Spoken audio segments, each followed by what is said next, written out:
Well, welcome everybody to the RNCM, whether you're with us live in the room or whether you're hopefully with us online for this hybrid conference. Apologies for the delay starting the session this afternoon. We're just getting the technology to work well for everybody.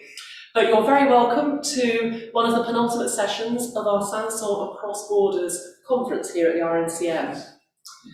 It's been a pleasure to welcome around 50 delegates to this event from the UK, Europe, Canada, North, Central and South America and Japan. So it's a wonderful global audience here with us. While COVID has prevented many of us crossing any borders, we've shown, we hope, that technology enables us to break through those barriers. And so I hope you all really enjoy the sessions with us this afternoon. The conference has many different elements: papers, lecture recitals, concerts, masterclass, roundtables and panels. And it also covers a vast array of topics such as Orientalism, sources, reception, Saint-Saëns in Britain, and the composer in the Americas. And really, it addresses the important question of why Saint-Saëns remains relevant for performers, composers, scholars, and audiences today. We appreciate the support of the Royal Musical Association, Music and Letters, Anne Boydell and Brewer, and the collaboration of Cardiff University, the Société Camille Saint-Saëns, and the Royal Philharmonic Society in helping us to host this event. And I'm delighted too that students from the RNCM have been heavily involved in the conference, in the Thursday lunchtime concert yesterday, and also in the RNCM Symphony Orchestra concert this evening, and a masterclass with our guest Geoffrey Burlston tomorrow, which involves both our junior and senior piano students.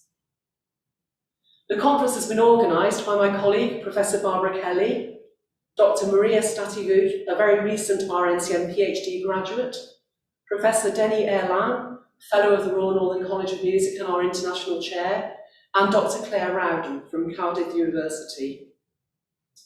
It's my pleasure now to welcome Professor Michael Stegemann as our keynote speaker, who joins us from Dortmund.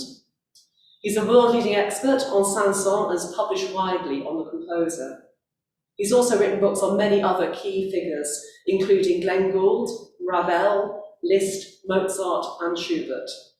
And he's speaking to us this afternoon, or this morning if you're in the US, on the intriguing subject of looking for Saint-Saëns in search of a lost modernist. So with great pleasure, I hand over now to our guest speaker for this afternoon's keynote, and I hope you will all very much enjoy the remaining sessions in the conference. Thank you for being with us.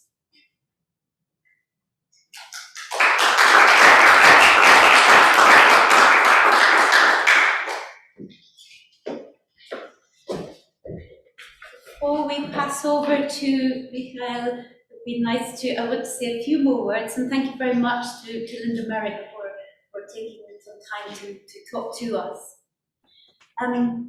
Many of you will know Michael for many years. He's chair of musicology at the Technische Universität in Dortmund. He began to study composition, first of all, with Gottfried von Einem in Vienna.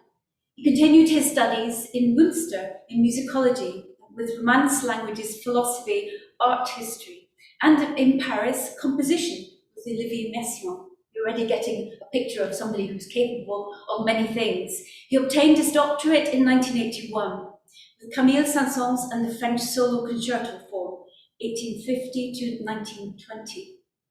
Between 1981 and 1986, he was editor of the Neue Zeitschrift für Musik and a lecturer at the University of Münster. From 1986 to 2002, he was a freelance composer, musicologist, author, journalist, and director. From 2002, he was appointed chair of musicology at Dortmund, where he is now. His research has been focused on Saint-Saëns for many, many years. And he published Camille Saint-Saëns in Germany in 1976. So he really has taken a lead in shaping the discipline around our understanding of Saint-Saëns. He's been involved with the complete Saint-Saëns edition of them, looking particularly at the instrumental works for Bärenreiter, and this evening's concert of the Organ Symphony uses his edition, of course. The breadth of his expertise is breathtaking and rare, I would say, these days, where we're all encouraged to specialize too much, with books on many subjects, as Linda Merrick has just said. This past year has been a very busy one for Michael, with the centenary of the composer. He's really helped to bring forward our understanding of Saint-Saëns. And so we're delighted this evening, this afternoon, or this morning, wherever you are, to have him as our keynote speaker today and look forward to his searching for Saint-Saëns and the Lost Modernist. So over to you.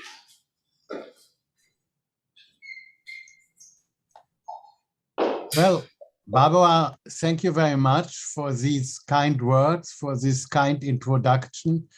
And thank you for all of you to listen to my keynote. Thanks to Denny Erlin and Barbara Kelly to have invited me to make the keynote speaker. I hope you know what you did when you asked me to do it in English. A German musicologist speaking in English about a French composer that should be and will be terrible. And I excuse already now for all the mistakes I will make in English, but I hope I will be understandable. And I hope too that you can see now my, wait, I have to change to be sure that you get the right panel. Just a moment.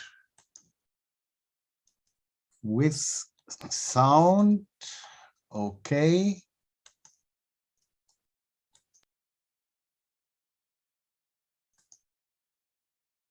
Do you see the PowerPoint now? Yes. Okay, then everything is perfect. So, thank you very much for this invitation, and it might seem strange to speak about Camille Saint-Saëns as a modern composer, as a modernist.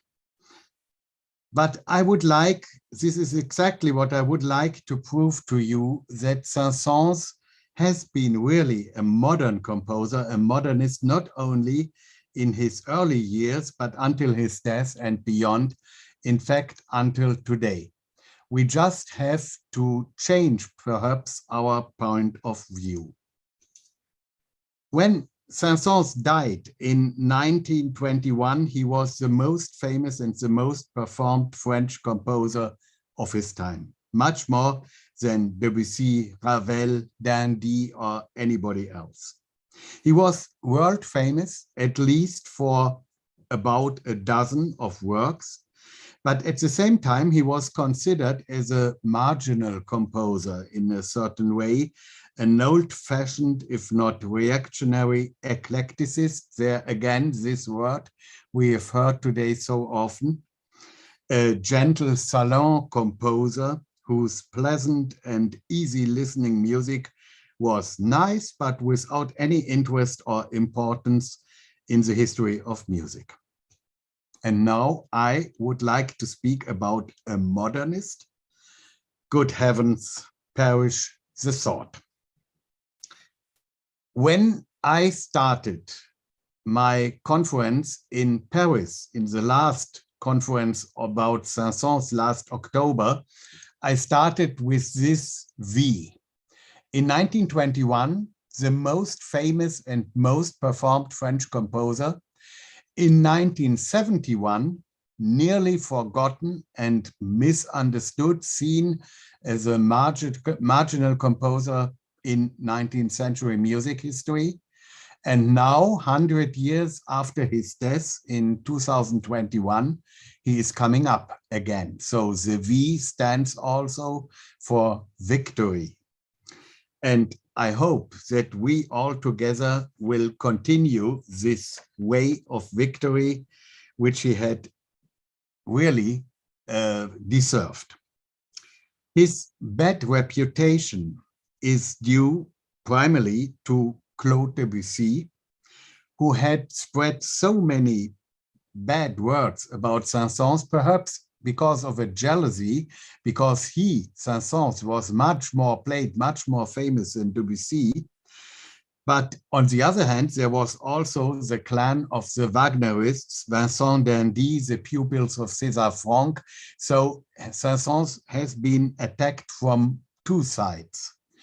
But these two sides couldn't change anything in the fact that he stayed famous even 1 year after his death. If you make a sketch of the concert programs in Paris, on the first place, you see Richard Wagner. On the second, you see Beethoven. And on the third, Camille Saint-Saëns, with more than 300 works which has been played in the season 1922-23. When I started looking for Saint-Saëns in the early 1970s, I was, I think so, beside Yves Gérard, the only European musicologist who was interested in Saint-Saëns.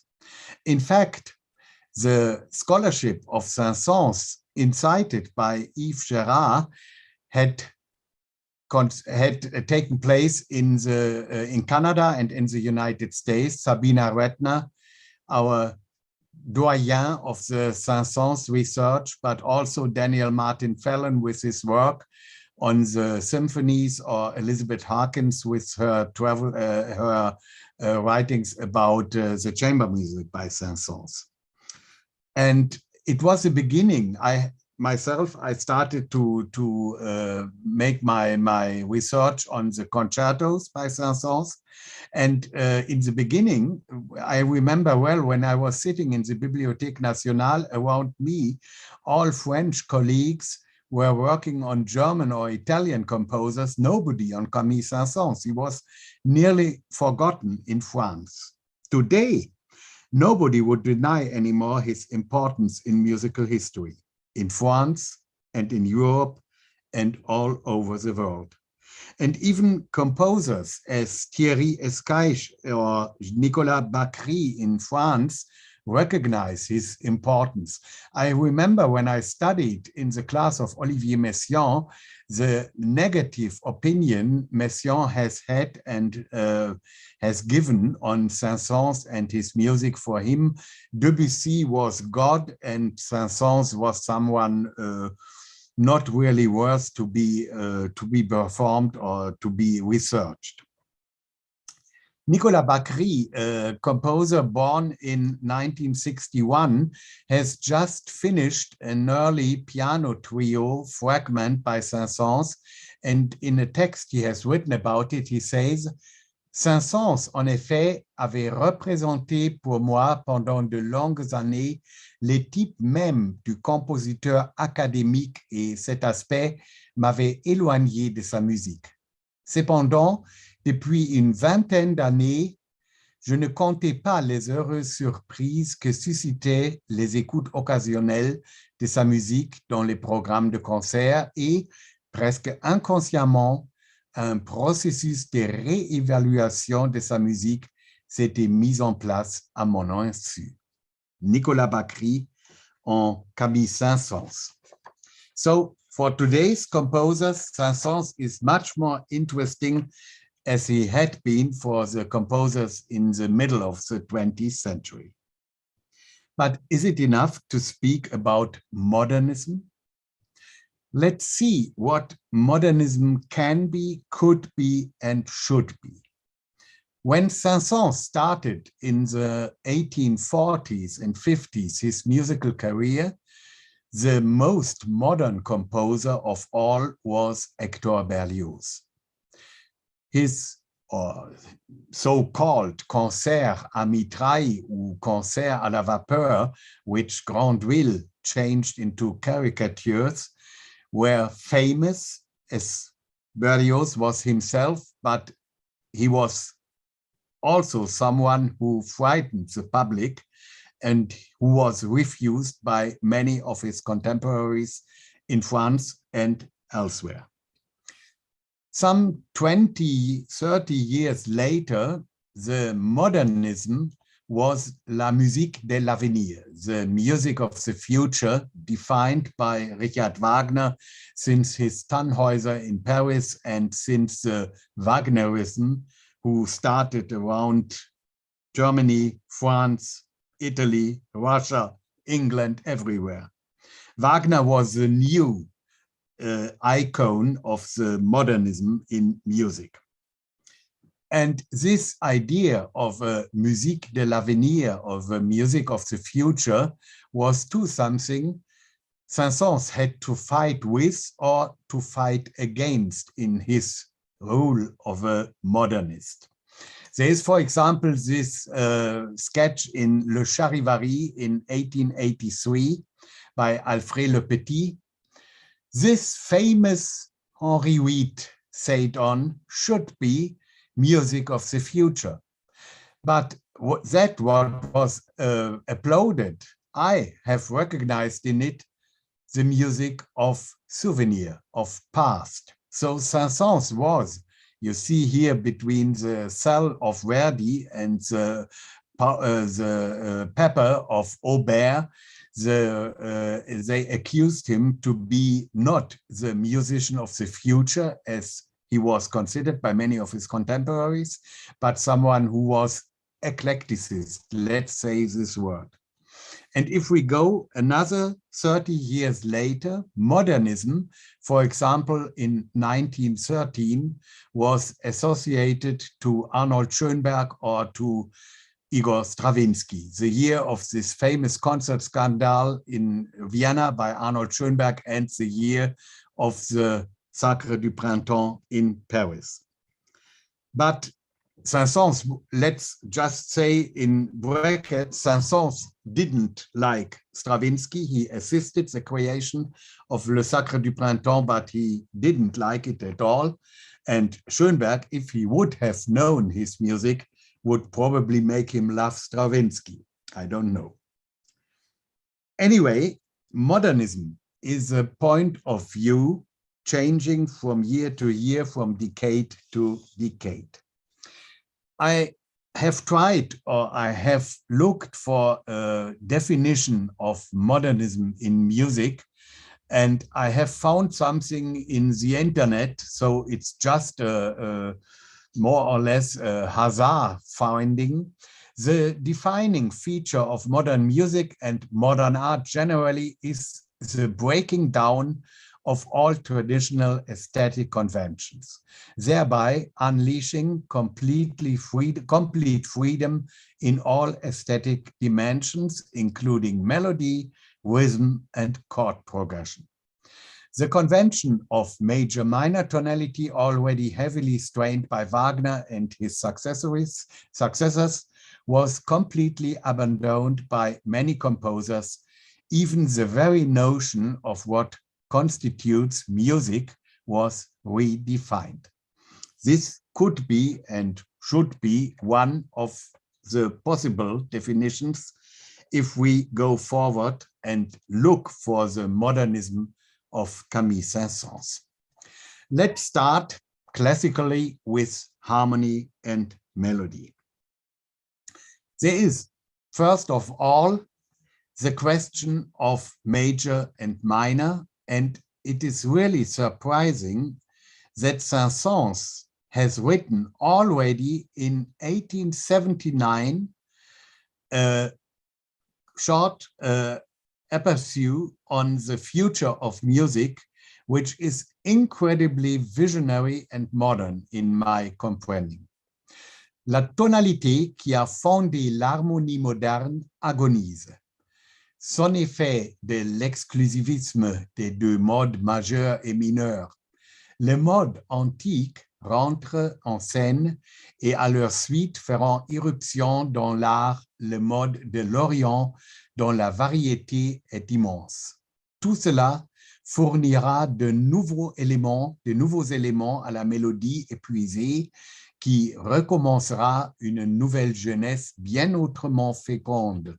L'harmonie aussi se modifiera et le rythme à peine exploité se développera. De tout cela sortira un art nouveau. Un art nouveau en 1879, a new art when Claude Debussy was 12 years old and Maurice Ravel 4 years old. I think with this text, Saint-Saëns is already one of the most modern personalities in the musical thinking of his time. When we speak about this changement of tonality of major and minor, Saint-Saëns has sketched here, of course, we have to look into his music. And we have heard these days, today and yesterday, already a lot about the Orientalism. I will come to it too. But don't forget that perhaps the first not European influence or not classical influence on Saint-Saëns has been Hispanism. He was acquainted with it by Pablo Sarasate.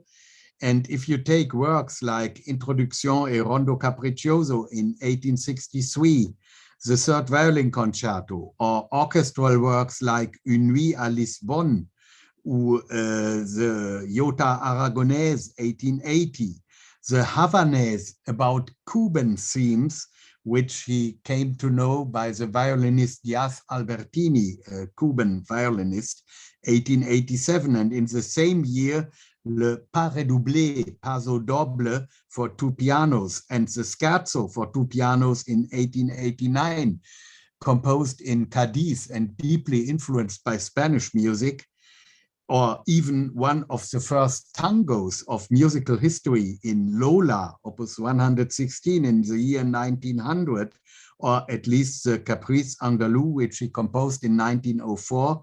So you see about 40, 50 years, Spanish music and Cuban music played an important role in his musical output. But of course, the Orientalism is much more known and much more reconsidered. And the examples I have chosen for you, for example, Souvenir d'Ismaïlia, composed in 1895, his opus 100, and just listen to this excerpt of melody.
Of course, this is European music, but otherwise than other composers, Saint-Saëns was always in the search of original sources. And for this melody, for example, in the Souvenir d'Ismaïlia, he took a melody which was widely known in North Africa, but also in Eastern Europe, an old Sephardic song, Fel Shara, Janet Petet Masha, and in Turkey it was known as Üsküdar's Gider İken.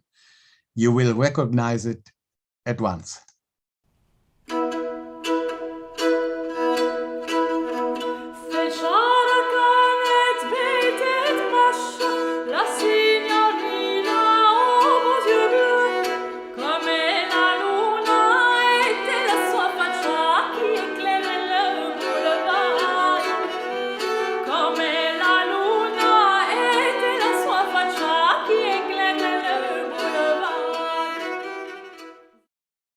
So what's about this kind of Orientalism?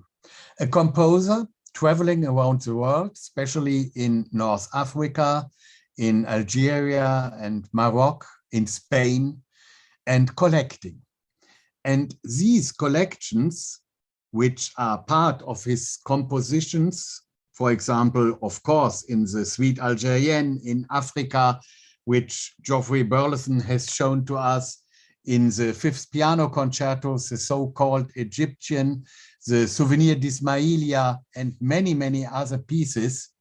This kind of Orientalism is the Orientalism of a scientific composer, someone who is looking for the originals to transform them for European listeners. In the Mediathek in Dieppe, for example, you will find, or you can find,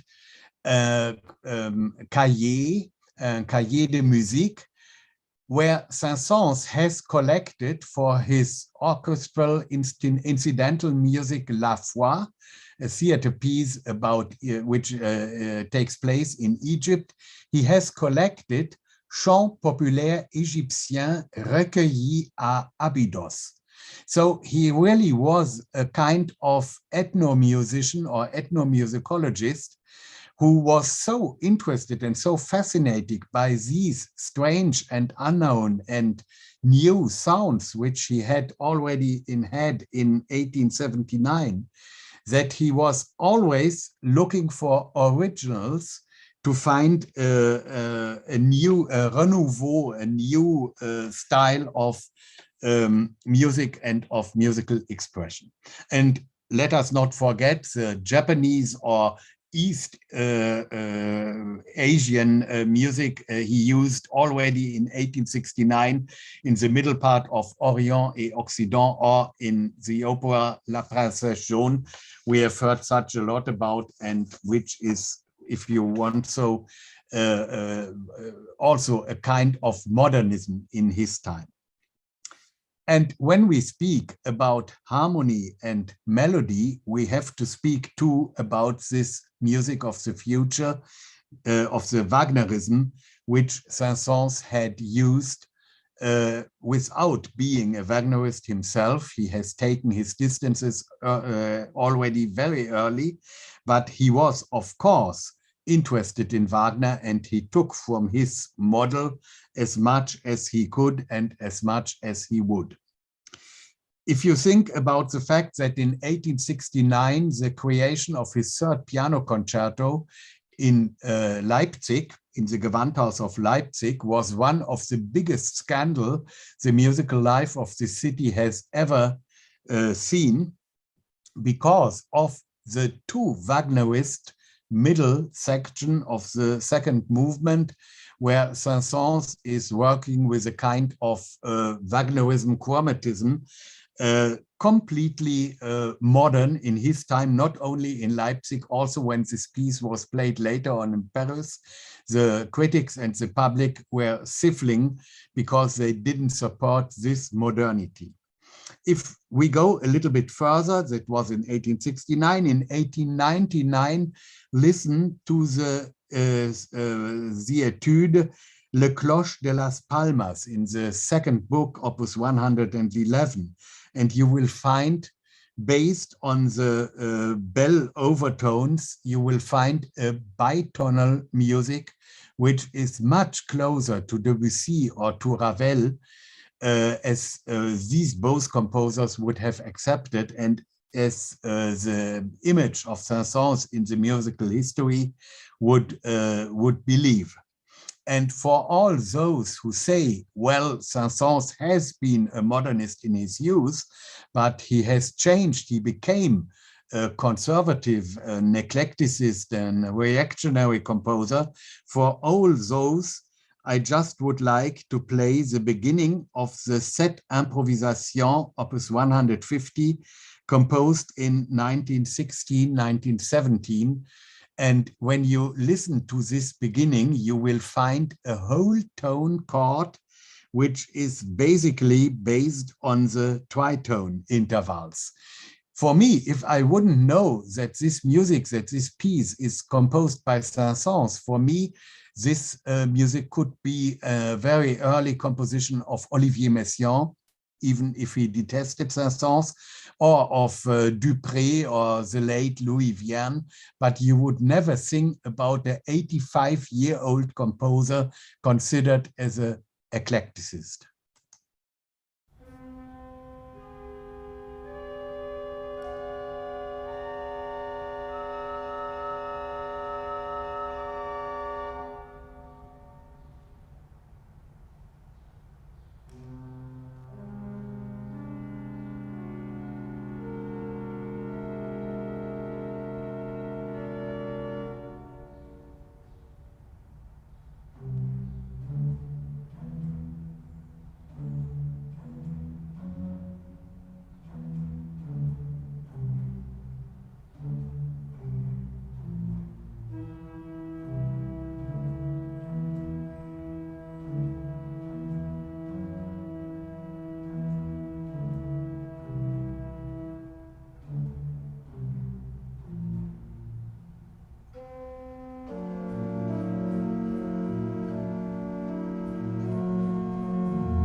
Is there still anyone who would refuse to consider Camille Saint-Saëns as a modern composer in which sense ever? But harmony and melody are not the only aspects worth to be regarded. If we speak about color and instruments in Saint-Saëns' music, we can find a lot of arguments to defend the topos of a modernist composer. Christina Stahl has presented Superflumina Babylonis, the very first work with saxophone quartet in 1854. 20 years later, in 1874, he is the first one worldwide to use a xylophone in his Danse Macabre. And again, 11 years later, in 1885, the first one to use a celesta, which he calls harmonica, glass harmonica in his time, but it was in fact the celesta invented by Charles Mustel. He was interested so much in progressive musical developments, in new instruments, that in 1906, he composed 20-minute long fantasy for Orgue Aeolian, a kind of mechanical organ which has been built in London. And for this instrument, Saint-Saëns was the first one to compose. It's a terrible work. We are just now preparing the first edition of the original score, which we could accede to. And it is so incredible what Saint-Saëns tries with this new instrument, that there too, in 1906, in the age of 71, he proves to be one of the most modern thinking composers. In the same time, in 1904 and 1905, he is one of the pianists and composers recording for the Vuelte Mignon system and for the Duo Art Aeolian systems, but also making acoustic recordings for record. So in fact, all these interests in new instruments, in new possibilities of technical reproduction of music, proves again the modernism of Saint-Saëns. And when you listen to his orchestral music, he was generally recognized and praised as one of the absolute masters of orchestration and instrumentation. And even his enemies and his most sharp critics accepted his incredible art of instrumentation. Typical French, they all say it in France, but also in Germany, in England. And in the same time, he is in this French style of orchestration, a clear precursor of Debussy's and Ravel's so-called Impressionism. Of course, he is oscillating between the heritage of Beethoven on the one side and Berlioz and the search for new sounds on the other side. And when we listen today to some works of Saint-Saëns, which seem to be for our ears completely normal, and when we read in the same time the critics which were devastating this music, perhaps we should remember the modernity of his orchestration. For example, in 1875, for Le Déluge, this oratorio, and if you see here the incredible big distribution of the orchestra with instruments like the trombone or ophicleide contrabass, 3 of them, something which is unique as far as I know in the history of orchestration. And when you listen now to the beginning of this real deluge, of this flood in the middle of this oratorio, you can imagine that public and critics has been shocked by this modernity.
And of course, the critics in 1875 spoke of musique de l'avenir, music of the future, Wagnerism, and a kind of modernism in this time for which Saint-Saëns was best known.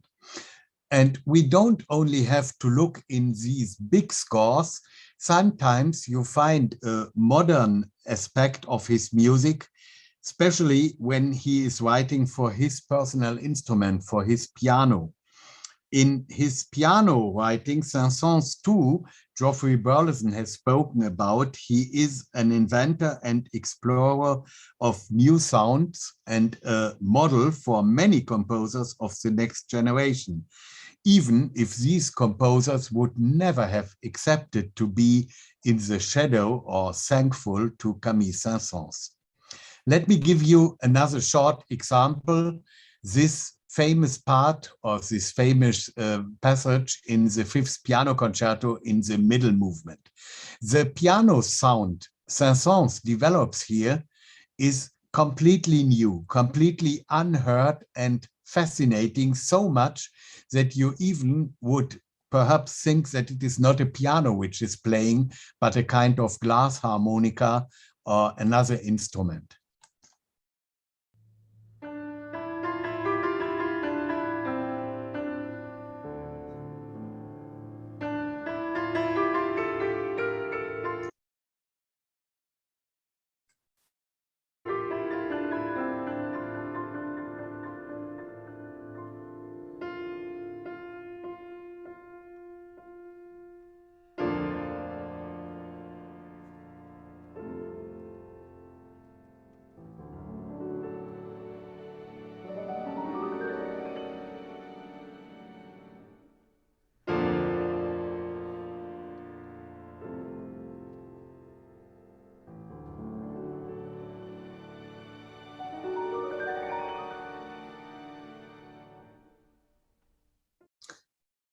In fact, we should need to speak about jeu perlé and the specific style of piano writing Saint-Saëns uses, but just take an example of Manuel de Falla's Noches en los Jardines de España from 1909 to 1916.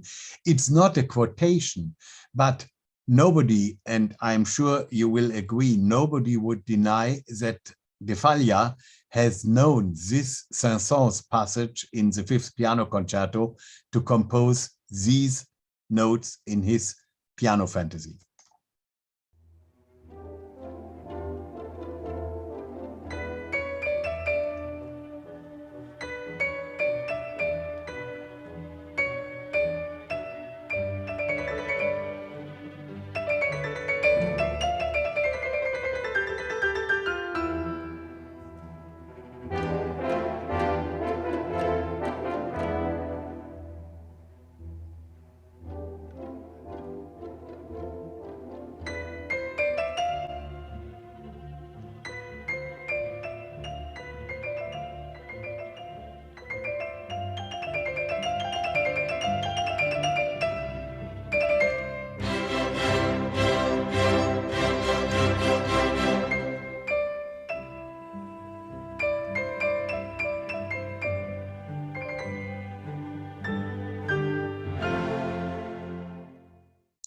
Saint-Saëns' Fifth Piano Concerto reflected by Manuel de Falla, a kind of echo of this model of his piano playing. As far as we are speaking about rhythm, harmony, melody, and instrumental effects, the modernism is quite easy to recognize and to define. It is much more difficult to speak about the modernism of form. And there, I would like to try to convince you that the formal aspects of Saint-Saëns' music are as modern as you can ever think about. He always had said that his lifetime he was looking and chasing la chimère de la pureté du style et de la perfection de la forme. He was obsessed by this idea of a perfect music, a formal, perfect music. And if you speak about formal perfection, it is a formal transformation he is speaking about. Not only he was the inventor of the poème symphonique, taken by the model of his master Franz Liszt and introduced in France in the 1870s by his four poème symphonique, but he has always said, in the manner of educated in the manner and in the respect of Bach, Haydn, Mozart, Beethoven, and in the same time, he was a visionary transformer of their models. I will try to take it step by step. The first modern form Saint-Saëns tries is a condensation of the solo concert form. Normally, 3 movements, fast, slow, fast. He changed it into a form of 1 movement in 3 parts. For example, 1859 in the first violin concerto, which was called, therefore, Concertstück, Morceau de Concert, or some years later in 1872 in his first cello concerto. This form in 1 movement and 3 parts is a kind of condensation of a sonata form. The first part, the exposition of the sonata form and the recapitulation are the external parts, and in the middle you have not a transformation, but you have a new movement, all taken together in a duration of 15 or maximum 20 minutes, when normally a solo concerto in this time takes about half an hour or even more. The next step he goes is cutting short the unnecessary and redundant recapitulation. For example, in the sonata form, or in the sonata form, the recapitulation, or in the scherzo 2, or in a menuet form. Already in 1859, you find these essays, twice in his second symphony, Opus 55, and he will bring it to perfection in his third symphony, composed in 1885 for the Philharmonic Society in London. He has given a notice programmatique, a programmatic notice, where he explains that he would like to put beside all things we have already heard, that he thinks about a new form giving of symphony. And you know that the comparison with the symphony in D minor by César Franck made a real struggle in the press some years later. The next thing is, if he is shortening the form and cutting the form, the next thing is the next step, a kind of summarizing the thematic and motivic elements to build bridges from one part or from one movement to the others. I don't yet speak about the thème cyclique, that will come a little bit later. But if you listen to the second symphony or to the first sonata for violoncello in 1872, you already find recapitulations of little motifs, which he takes from one movement to the other to give a unity to the whole composition. And of course, the next step is then the thème cyclique. And I wouldn't like to struggle here between Saint-Saëns and César Franck, who has been the first one to use it, who had done it better. I think if you look really to both composers, you will find more differences and divergences than in common. But of course, four works at least are masterworks in this new form of summarized, cutted, and condensed form of instrumental music. The fourth piano concerto, Opus 44 in 1875, the first violin sonata in 1885, and the third symphony, and at least the second cello concerto, which he composed in 1902. All four works go forward in this idea of summarizing and cutting of the traditional musical form. And changing a form is much more difficult and much more modern, as we accept sometimes.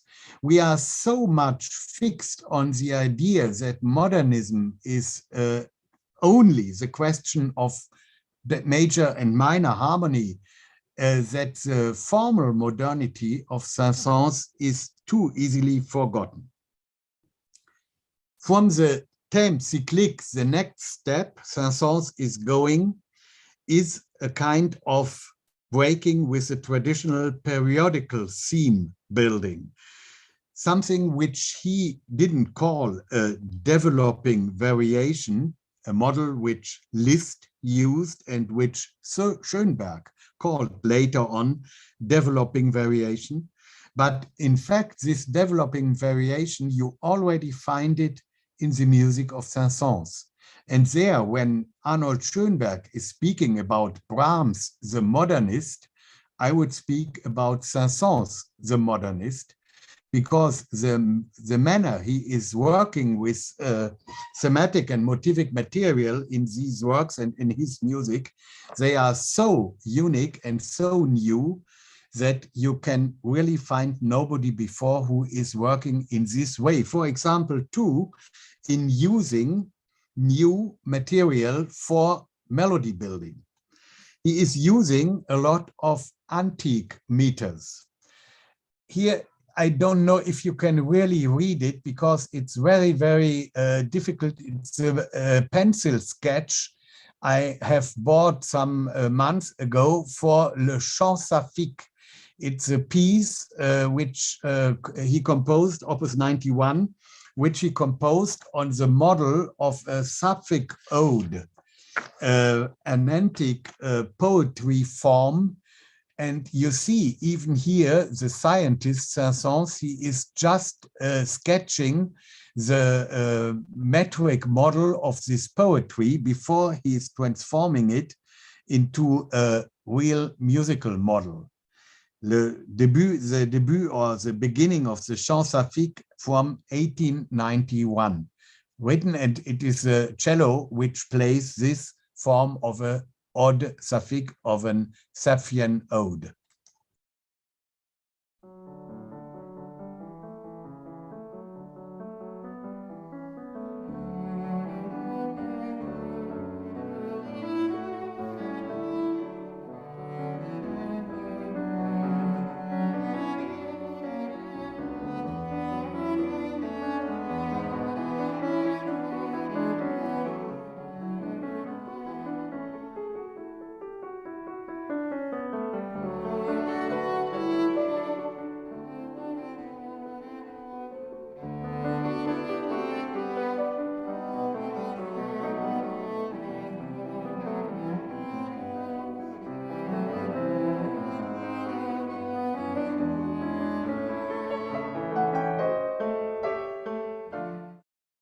Or another example, he was proud of his invention. For example, in his second violin sonata from 1896, he writes to his editor, Auguste Durand, that he has used in his second violin sonata. I then point out in the sonata for the scholar hiding under the publisher's skin, the introduction of the Asclepiad verse in the first part, and in the finals, that of the ancient distic, dactyl, and spondee. The caesure are included, if you like, so if you please. It is to be feared that these details make escape a few listeners.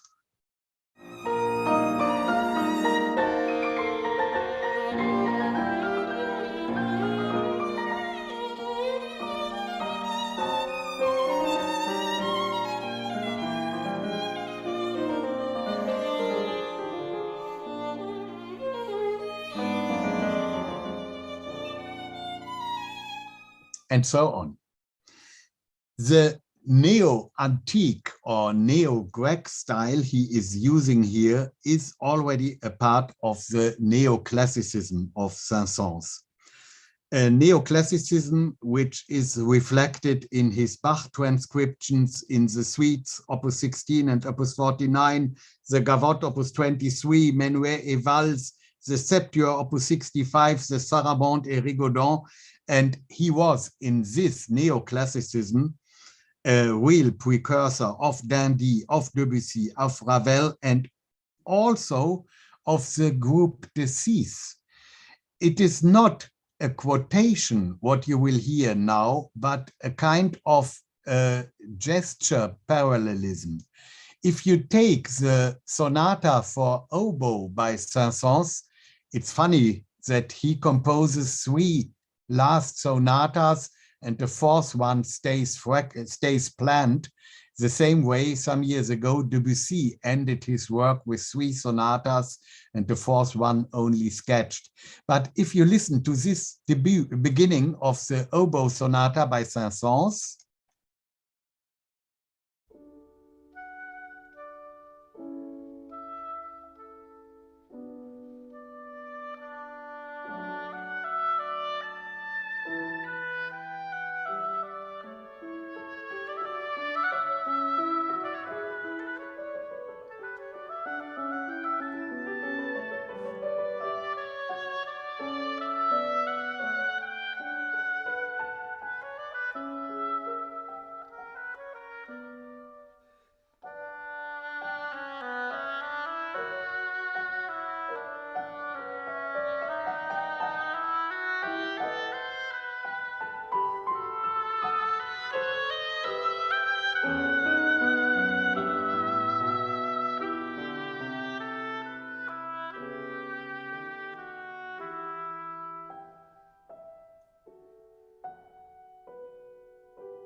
you are here in the same musical world as you are 40 years later in 1962 in the oboe sonata by Francis Poulenc.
I have made the experience to play both movements to my students without saying which one is Saint-Saëns and which one is Poulenc, and they couldn't recognize it.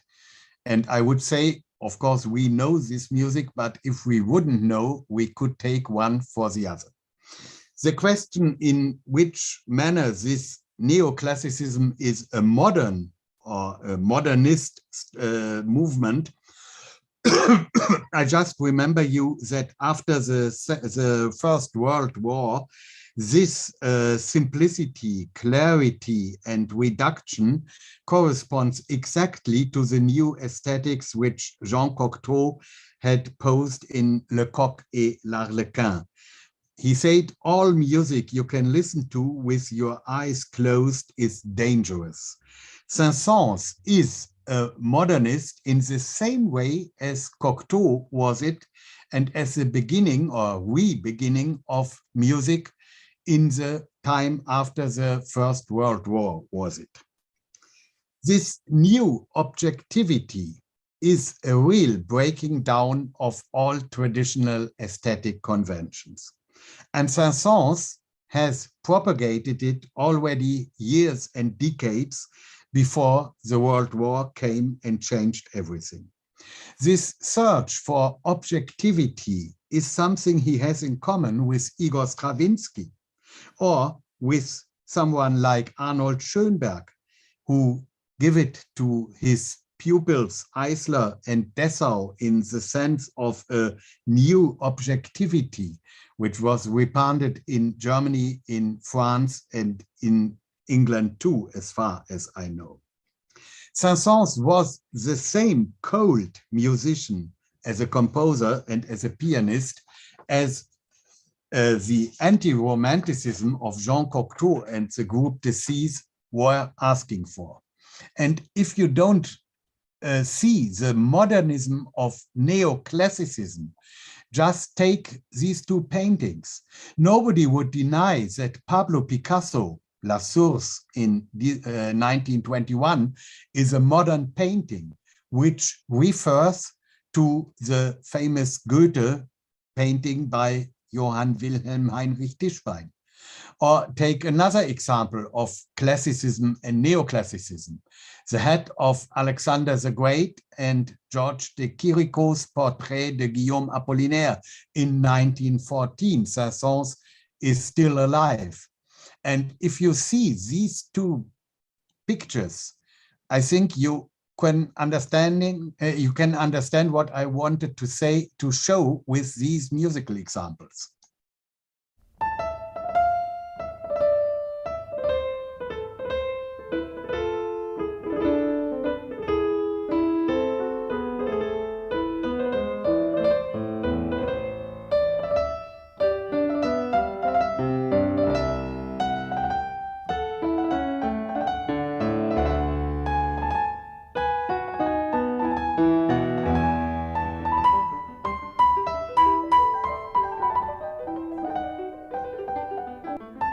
Oh, sorry, there was something wrong.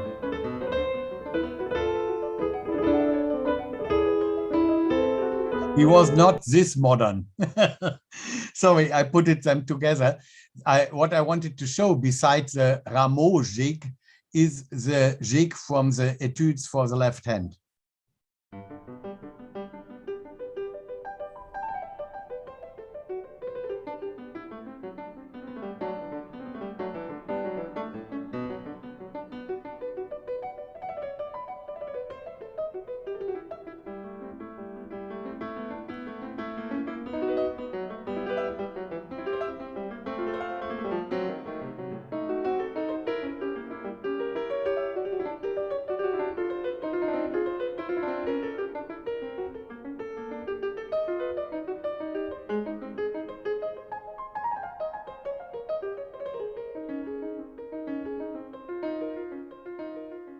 And so on, the modernism of neoclassicism.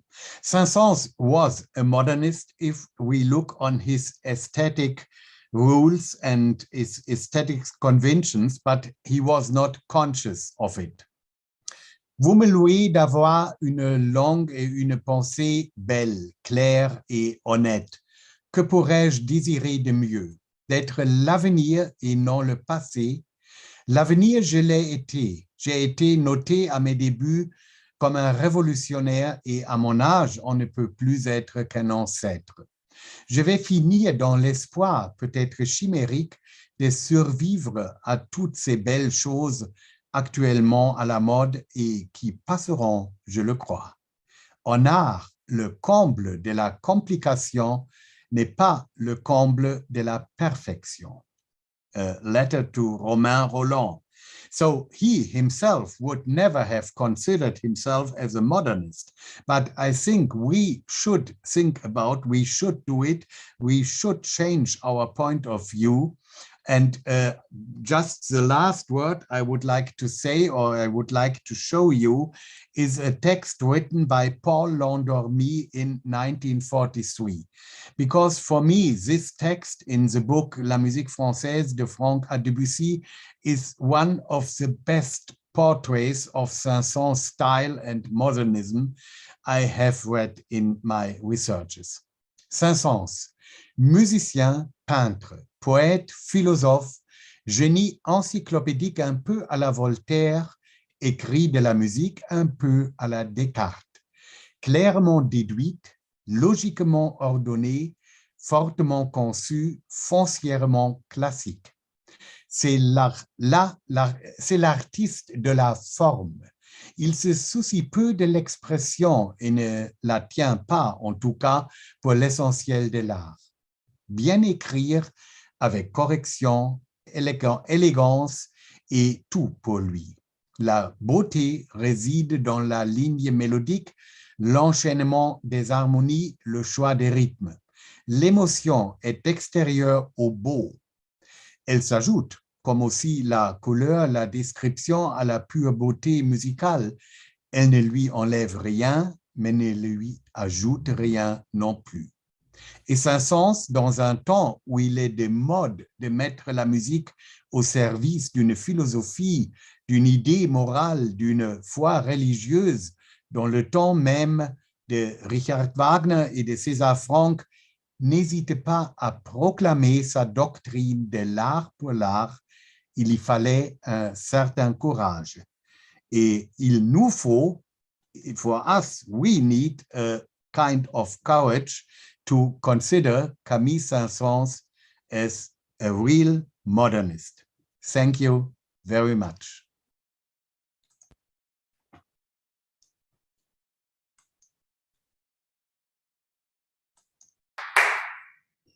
Thank you so much, Michael. That was a really thought-provoking and wide-ranging and very, very interesting discussion. And you know, you're tackling a contested term around, you know, how we have over the century really used terms such as modernism, modernity, modern music, contemporary music, new music, ultra-modern, all those terms, and have been defined and redefined at different times, and people escape them and people are given those terms. And I think at the core of what you're saying, where do we look for Saint-Saëns' innovation? And actually, you've come up, you know, with his attitude to improvisation, his fascination for new instruments, his attitudes to form, and particularly, and this is something that interests me with the Durand project on the Édition classique, where Saint-Saëns is really important, he's neoclassical before his time. And I think, you talk about Debussy being to blame, perhaps. I think that's an interesting one for attitudes. And certainly there were aesthetic camps and critics who were very much part of that, all of that. But somebody did recognize the value of Saint-Saëns, and that was Ravel. And Ravel actually said to Poulenc, he said when he came to Ravel the first time, he said, actually, you need to look at Saint-Saëns. And Poulenc was shocked at that. And you showed us a lovely example of how Poulenc actually, many, many decades later, is returning to that ideal. So he was obviously a reluctant modern composer. He was modern despite himself, malgré lui. And maybe, as you say, it's time for a rethink. And David Horn yesterday in our panel discussion talked about 100 years later how Saint-Saëns is still relevant. And today's panel, which will happen after this, is looking at Saint-Saëns today. So you are generating an important discussion about the place of Saint-Saëns. So thank you very much. We have a little bit of time for questions. So who would like to ask a question? Just let me say one word, Barbara. Thank you very much. I would like to see you all, if you have time, in Dortmund in June. And my conference team in Dortmund will be Saint-Saëns and Ravel, because Ravel is the only successor of Saint-Saëns in his style. Just an idea to look forward. Great, I think I'm going to be there. Okay, so can we have some questions? Who would like to start us off, unless you want to respond to my sort of response to your talk, just to get things going? We have here, okay. Yeah, I wanted to say that in his formative years, actually, Debussy would have been probably thinking that Saint-Saëns was really worth studying, and possibly even a modernist too, because he did some transcriptions of I think it's the Etienne Marcel Symphony, and a reduction for 2 pianos. And I think even in his cantatas, in the L'Enfant Prodigue, and possibly some other works as well, there are traces of what Saint-Saëns was really trying to put to the table as a composer around that time, around the early 1880s.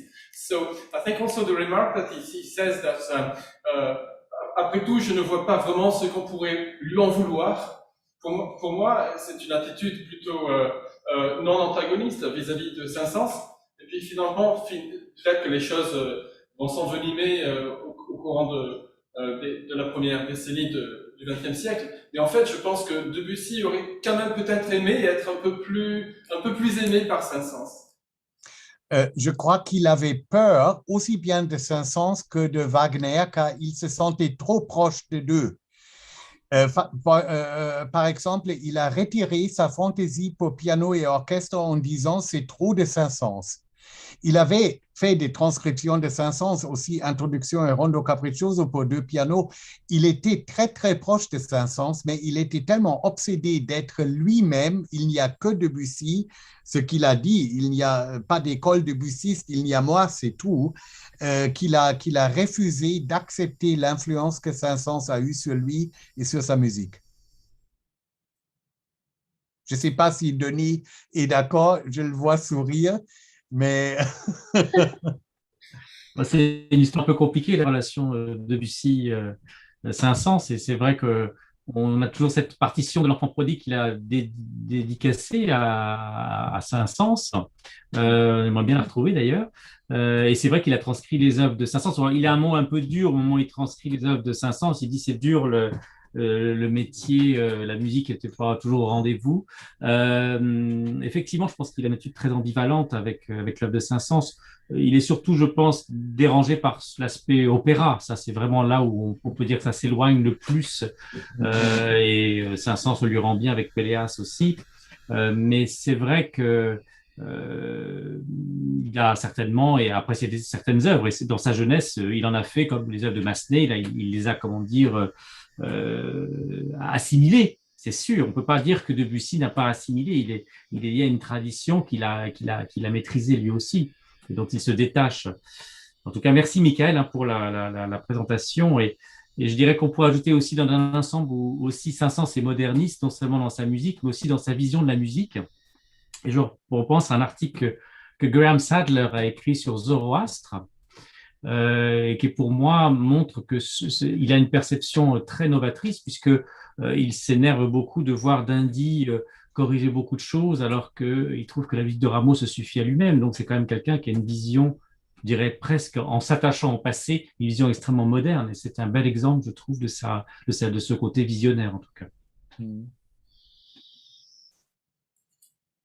Do we have more questions? Who wants to ask something? So important points there about Saint-Saëns and Debussy. Do we have any more questions in the room? I can ask. Oh yes, great. Jeff. Thank you so much, Michael, for another brilliantly comprehensive critique of Saint-Saëns' role in modernity. So I'm picking up also from an earlier discussion about die neue Sachlichkeit, basically, and we have this one adherent, German adherent, writing about Saint-Saëns sort of along those lines. And I was just wondering if there were any other manifestations of champions from the 1920s or early 30s in Europe that you or anybody is aware of regarding really realizing that Saint-Saëns has so many works that could be thought of as sort of proto-neue Sachlichkeit or, proto-new objectivity. So that's my question. I think if we would look in the second line of composers of this time, you would find quite a lot of composers who liked Saint-Saëns. And without being a kind of scholar of him or a pupil of him, there are nevertheless quite a lot of parallels. For example, in his someone comes into my mind, Leos Janáček, who has played a lot of Saint-Saëns organ works. He was fancy of Saint-Saëns and Liszt. And I think if we look into not into the operas, but into the instrumental and orchestral compositions of Janáček, you would find, or even Martinu, you would find a lot of parallel elements.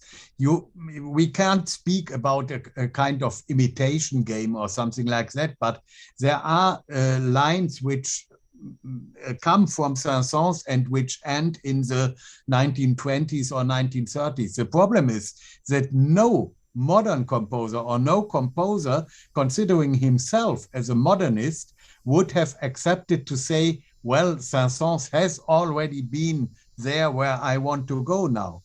He was for the new generation, for Debussy, for Ravel, for the group Decis. We know that Poulenc in his late years, in the early 1960s, he speaks about his admiration for Saint-Saëns, which he would never have accepted in the 1920s when he was in his early 20s. So he was maybe even conscious of the influence of Saint-Saëns, but he refused to accept him as a model. Great, thank you. Really interesting. I'd like to bring in Jack Hadler-McCain, who's one of our doctoral students and a professional performer, and I think his perspective would be very interesting. Jack, over to you. Thanks, Barbara. Apologies in advance if my internet doesn't work. It's a bit sketchy here. Thank you, Michael, for a fantastic talk. That was really interesting. As Barbara mentioned, I'm a performer researcher, and I'm particularly interested in you talking about Saint-Saëns' orchestration innovation. and particularly his relationship with Adolf Sachs and Richard Wagner in this respect. In regard to my instrument family that I study, which is the tuba family, partially because he was one of the first people to use Sachs's instruments in the orchestra, and one of the only people to use his instruments in the orchestra. Actually, his first symphony in 1853 has a saxon bass and a saxon contrabass, which I'm thinking might be influenced by Wagner, because that's the same year Wagner visited Sachs's workshop and was inspired to write for them in the first sketches of Das Rheingold, which of course Saint-Saëns was invited to conduct the premiere of in 1869, but couldn't take it up. And then as late as 1875, you write in La Deluge, I believe actually that's not 3 contrabass ophicleides, but 3 contrabass saxhorns in the orchestra, 2 contrabass saxhorns in E flat and 1 in B flat, alongside a range of other of Sachs's remarkable instruments. The trombone avec 6 pistons is this amazing independent valve system for trombones that Sachs had invented recently before. So yeah, I'm really interested if there was any actual personal connection between these people that you know of, or if it was really just sort of one person being inspired by the other. Thank you very much, Jack. I just came to know today by David that there exists a visit card by Saint-Saëns who invited Sachs for a common dinner. We didn't find anything about a direct relation between Sachs and Saint-Saëns, but it must have existed, because both were in the same time, in the same concerts, at the same places.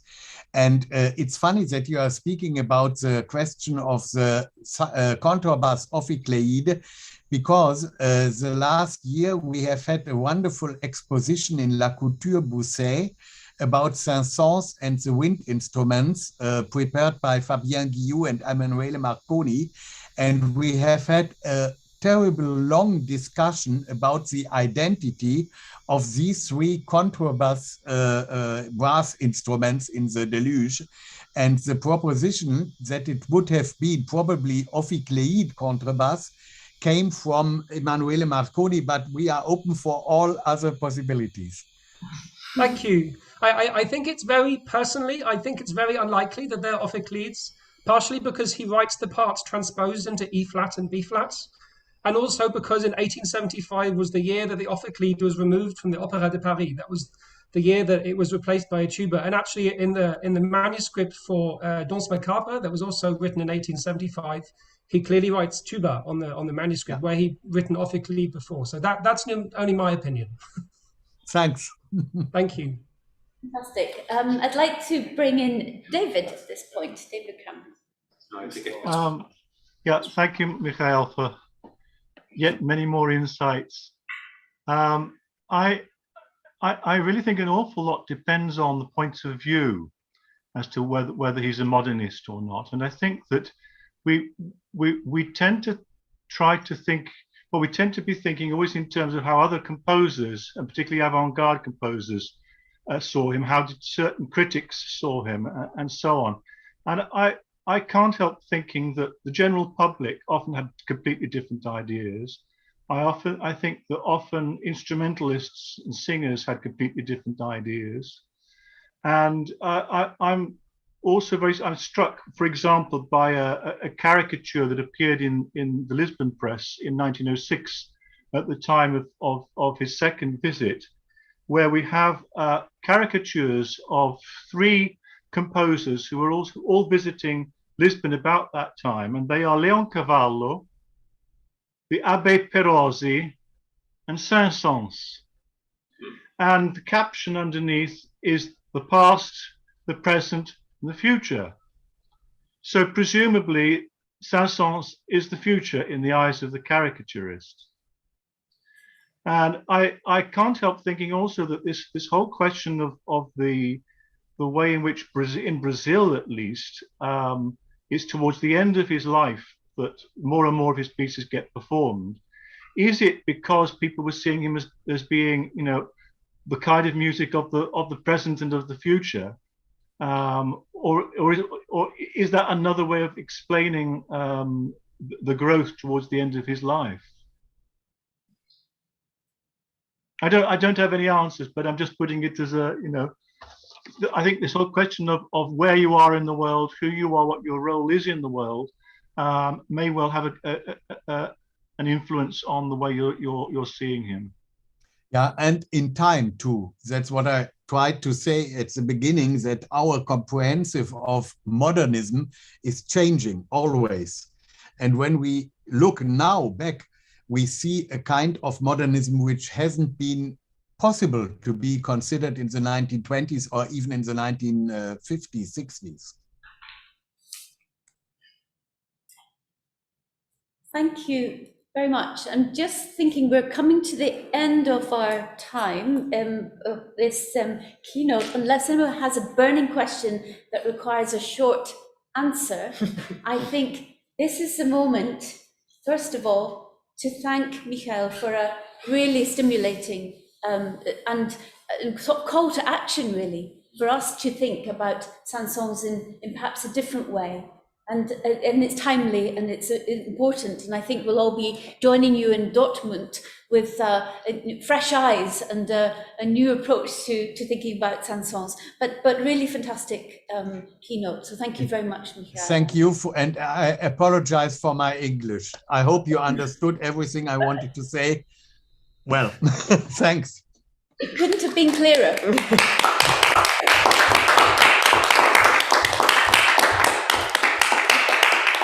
We're going to stop for a little while before the panel resumes, but this is the last time we'll actually be looking at each other on one side of the screen to the other, because you'll be watching it on the YouTube, the live stream link, just because you get better sound quality, and we're going into the performance rooms rather than the lecture theatre.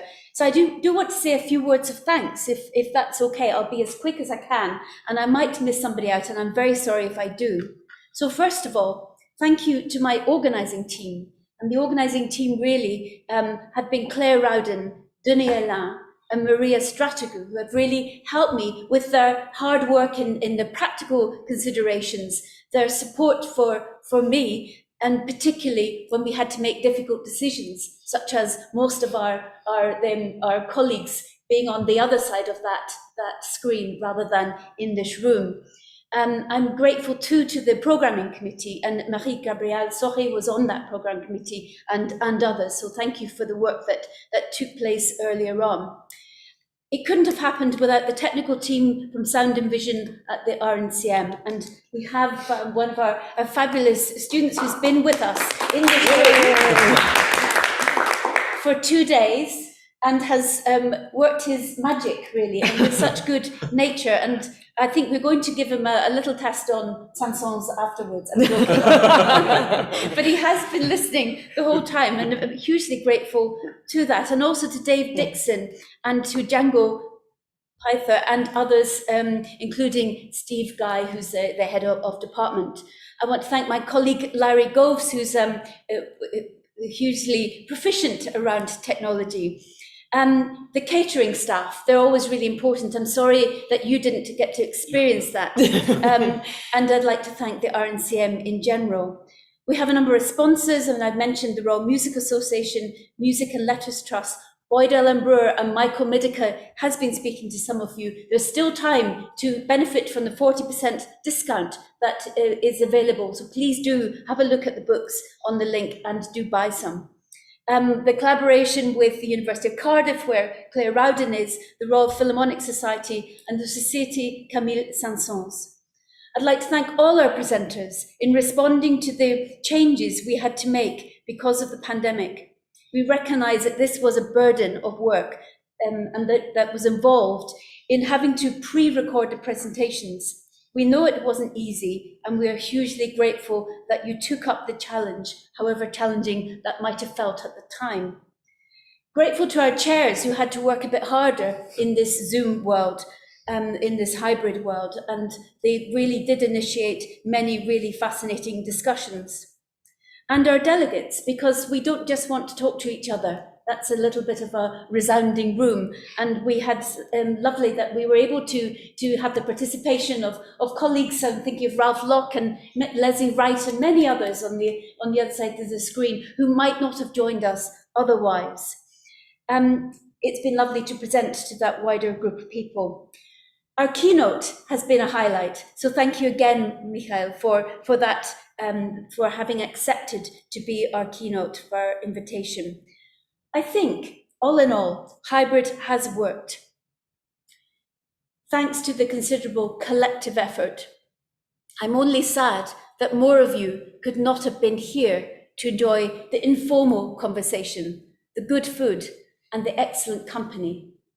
So let's hope that in Dortmund, let's hope next time we can all be there together. Thank you very much.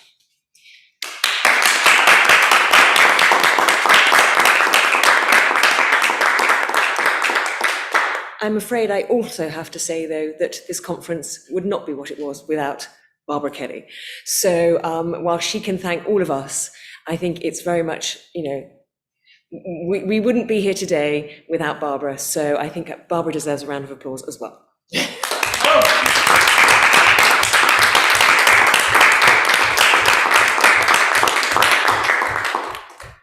Thank you, everyone. I think it's time for us to stretch our legs again and grab something so that you're ready for the 6 o'clock panel, which should be fascinating, with the Royal Philharmonic Society. And we'll be in a different room, so that might be, I don't know if you'll notice a difference, but you'll be joining us on live stream. And please do listen to the concert. It will be fabulous. So goodbye and see you in a few moments. Bye-bye. Yeah, well done, Barbara.